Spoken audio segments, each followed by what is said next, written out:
ಎಲ್ಲರಿಗೂ ನಮಸ್ಕಾರ ಸ್ನೇಹಿತರೆ, ನಮ್ಮ ಚಾನೆಲ್ಗೆ ಸ್ವಾಗತ. ಇವತ್ತಿನ ಈ ವಿಡಿಯೋದಲ್ಲಿ 2026ರ ಜುಲೈ ತಿಂಗಳಲ್ಲಿ ಬರುವಂತಹ ಮಣ್ಣೆತ್ತಿನ ಅಮಾವಾಸ್ಯೆ ಯಾವತ್ತು, ಯಾವ ದಿನ ಬಂದಿದೆ, ಅಮಾವಾಸ್ಯೆ ತಿಥಿಯು ಯಾವಾಗ ಪ್ರಾರಂಭವಾಗುತ್ತದೆ, ಯಾವಾಗ ಅಂತ್ಯವಾಗುತ್ತದೆ, ಅಮಾವಾಸ್ಯೆ ತಿಥಿಯು ಯಾವಾಗ ಪ್ರಾರಂಭವಾಗುತ್ತದೆ, ಯಾವಾಗ ಅಂತ್ಯವಾಗುತ್ತದೆ, ಅಮಾವಾಸ್ಯೆಯ ಪೂಜಾ ಶುಭ ಮುಹೂರ್ತಗಳು ಯಾವುವು ಹಾಗೂ ಪೂಜಾ ವಿಧಾನವೇಗೆ, ಹೇಗೆ ಈ ದಿನವನ್ನು ಆಚರಣೆ ಮಾಡಬೇಕು, ಈ ದಿನ ಯಾವ ನಿಯಮಗಳನ್ನು ಅನುಸರಿಸಬೇಕು ಮತ್ತು ಈ ಅಮಾವಾಸ್ಯೆ ಆಚರಣೆ ಬಗ್ಗೆ ಸಂಪೂರ್ಣವಾಗಿ ಇವತ್ತಿನ ಈ ವಿಡಿಯೋದಲ್ಲಿ ಮಾಹಿತಿಯನ್ನು ತಿಳಿಸಿದ್ದೇವೆ ಸ್ನೇಹಿತರೆ. ಮಣ್ಣೆತ್ತಿನ ಅಮಾವಾಸ್ಯೆ ಅಥವಾ ಬಸವ ಅಮಾವಾಸ್ಯೆ ಮುಖ್ಯವಾಗಿ ಉತ್ತರ ಕರ್ನಾಟಕ ಭಾಗದಲ್ಲಿ ಅತ್ಯಂತ ಸಡಗರದಿಂದ ಆಚರಿಸಲಾಗುವ ಕೃಷಿ ಆಧಾರಿತ ಹಬ್ಬವಾಗಿದೆ.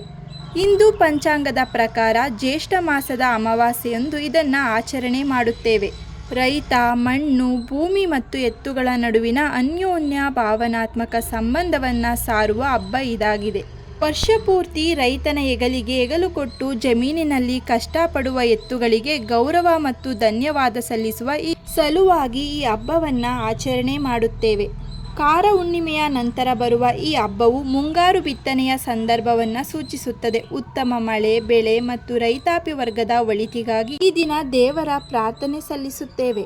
ಯಾಂತ್ರೀಕೃತಗೊಂಡು ಎತ್ತುಗಳು ಇಲ್ಲದಿದ್ದರೂ ಸಹ ಈ ದಿನ ಮಣ್ಣಿನ ಎತ್ತುಗಳನ್ನು ತಂದು ಪೂಜಿಸಿ ತಮ್ಮ ಭಕ್ತಿಯನ್ನು ಮೆರೆಯುತ್ತೇವೆ. ಮಣ್ಣೆತ್ತಿನ ಅಮಾವಾಸ್ಯೆಯು ಕರ್ನಾಟಕ ರೈತರ ಸಮುದಾಯದಲ್ಲಿ ಅತ್ಯಂತ ಭಕ್ತಿ, ಸಂಪ್ರದಾಯ ಮತ್ತು ಪ್ರಕೃತಿ ಆರಾಧನೆಯೊಂದಿಗೆ ಆಚರಿಸಲಾಗುವ ವಿಶೇಷ ಹಬ್ಬವಾಗಿದೆ. 2026ರಲ್ಲಿ ಈ ಹಬ್ಬವನ್ನು ಜುಲೈ 14ನೇ ತಾರೀಕು ಮಂಗಳವಾರದಂದು ಆಚರಣೆ ಮಾಡುತ್ತೇವೆ. ಅಮಾವಾಸ್ಯೆ ತಿಥಿ ಸಮಯವೆಂದರೆ ತಿಥಿ ಪ್ರಾರಂಭವಾಗುವುದು ಜುಲೈ 13ನೇ ತಾರೀಕು ಸಂಜೆ 5:19 ಪ್ರಾರಂಭವಾಗುತ್ತದೆ. ಅಮಾವಾಸ್ಯೆ ತಿಥಿ ಅಂತ್ಯವಾಗುವುದು ಜುಲೈ 14ನೇ ತಾರೀಕು ಮಧ್ಯಾಹ್ನ 1:43 ಇರುತ್ತದೆ. ಮಣ್ಣೆತ್ತಿನ ಅಮಾವಾಸ್ಯೆಯ ಮಹತ್ವವೆಂದರೆ ಮಣ್ಣೆತ್ತಿನ ಅಮಾವಾಸ್ಯೆಯನ್ನು ರೈತರ ಹಬ್ಬ ಎಂದು ಕರೆಯಲಾಗುತ್ತದೆ. ಕೃಷಿಯಲ್ಲಿ ಪ್ರಮುಖ ಪಾತ್ರ ವಹಿಸುವ ಎತ್ತುಗಳು ಮತ್ತು ಭೂಮಾತೆಗೆ ಕೃತಜ್ಞತೆಯನ್ನು ಸಲ್ಲಿಸುವ ದಿನ ಇದಾಗಿದೆ.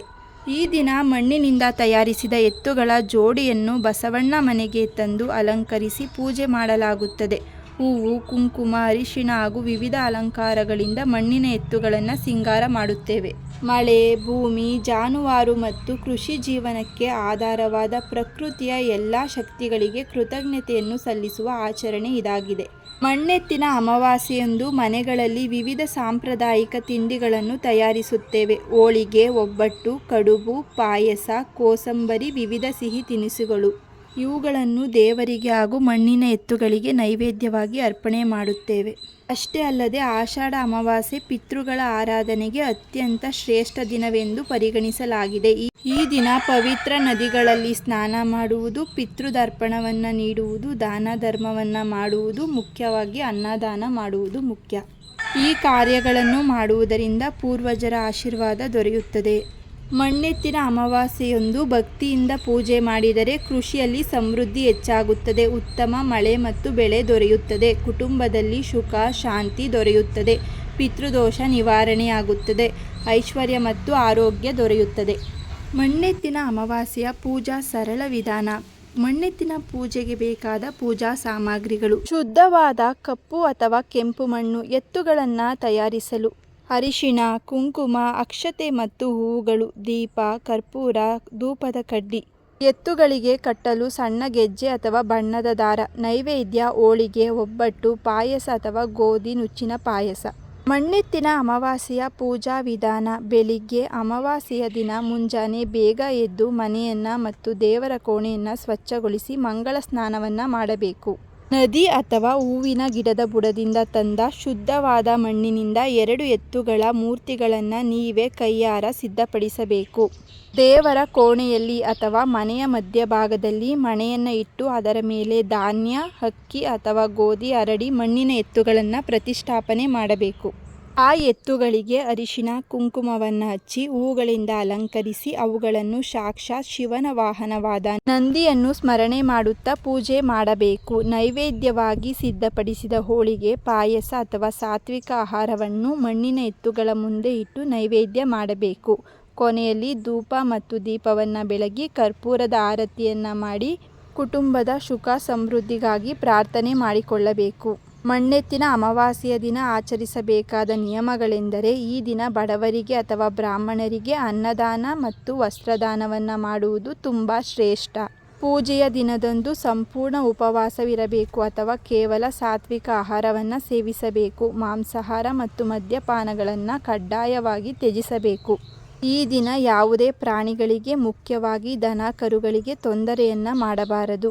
ಮಣ್ಣೆತ್ತಿನ ಅಮಾವಾಸ್ಯೆ ಎಂದರೆ ಮಣ್ಣೆತ್ತಿನ ಅಮಾವಾಸ್ಯೆ ಎಂಬ ಹೆಸರೇ ಸೂಚಿಸುವಂತೆ ಈ ದಿನ ಮಣ್ಣಿನಿಂದ ಮಾಡಿದ ಎತ್ತುಗಳನ್ನು ಪೂಜಿಸುವ ಸಂಪ್ರದಾಯವಿದೆ. ಕೃಷಿ ಜೀವನದಲ್ಲಿ ಎತ್ತುಗಳ ಪಾತ್ರ ಅಪಾರವಾಗಿರುವುದರಿಂದ ರೈತರು ಅವುಗಳನ್ನು ದೇವರ ರೂಪವೆಂದು ಭಾವಿಸಿ ಕೃತಜ್ಞತೆಯನ್ನು ಸಲ್ಲಿಸುತ್ತೇವೆ. ಈ ಮಣ್ಣೆತ್ತಿನ ಅಮಾವಾಸ್ಯೆಯು ಕೇವಲ ಒಂದು ಹಬ್ಬವಲ್ಲ, ಇದು ರೈತ, ಪ್ರಕೃತಿ, ಜಾನುವಾರು ಮತ್ತು ಪೂರ್ವಜರ ಬಗ್ಗೆ ಕೃತಜ್ಞತೆ ವ್ಯಕ್ತಪಡಿಸುವ ಸಂಸ್ಕೃತಿಯ ಪ್ರತೀಕವಾಗಿದೆ. ಪ್ರತಿಯೊಬ್ಬರೂ ಆಚರಣೆ ಮಾಡಿ. ಸ್ನೇಹಿತರೆ, ಇವತ್ತಿನ ಈ ವಿಡಿಯೋದಲ್ಲಿ 2026ರ ಜುಲೈ ತಿಂಗಳಲ್ಲಿ ಬರುವಂತಹ ಮಣ್ಣೆತ್ತಿನ ಅಮಾವಾಸ್ಯೆ ಯಾವ ದಿನ ಬಂದಿದೆ, ಯಾವಾಗ ಆಚರಣೆ ಮಾಡಬೇಕು, ಮಣ್ಣೆತ್ತಿನ ಅಮಾವಾಸ್ಯೆ ತಿಥಿಯು ಯಾವಾಗ ಪ್ರಾರಂಭವಾಗುತ್ತದೆ, ಯಾವಾಗ ಅಂತ್ಯವಾಗುತ್ತದೆ, ಪೂಜಾ ಶುಭ ಮುಹೂರ್ತಗಳು ಯಾವುವು ಹಾಗೂ ಪೂಜಾ ವಿಧಾನವೇನು, ಹೇಗೆ ಈ ದಿನ ಯಾವ ನಿಯಮಗಳನ್ನು ಅನುಸರಿಸಬೇಕು, ಮಣ್ಣೆತ್ತಿನ ಅಮಾವಾಸ್ಯೆಯ ಆಚರಣೆ ಬಗ್ಗೆ ಸಂಪೂರ್ಣ ಮಾಹಿತಿಯನ್ನು ಇವತ್ತಿನ ಈ ವಿಡಿಯೋ ಮೂಲಕ ತಿಳಿಸಿದ್ದೇವೆ. ಸ್ನೇಹಿತರೆ, ಇವತ್ತಿನ ಈ ಮಾಹಿತಿ ನಿಮಗೆ ಇಷ್ಟವಾಗಿದ್ದಲ್ಲಿ ನಮ್ಮ ಚಾನಲನ್ನು ಸಬ್ಸ್ಕ್ರೈಬ್ ಮಾಡಿಕೊಳ್ಳಿ. ಹಾಗೆ ಈ ವಿಡಿಯೋವನ್ನು ನಿಮ್ಮ ಸ್ನೇಹಿತರಿಗೂ ಮತ್ತು ಫ್ಯಾಮಿಲಿಗೂ ಶೇರ್ ಮಾಡಿ. ಇದೇ ರೀತಿಯ ಮತ್ತಷ್ಟು ಮಾಹಿತಿಗಾಗಿ ನಮ್ಮ ಚಾನಲನ್ನು ಸಬ್ಸ್ಕ್ರೈಬ್ ಮಾಡಿಕೊಳ್ಳಿ. ಮತ್ತೆ ಸಿಗೋಣ ಮತ್ತೊಂದು ವಿಡಿಯೋದಲ್ಲಿ. ಎಲ್ಲರಿಗೂ ಧನ್ಯವಾದಗಳು.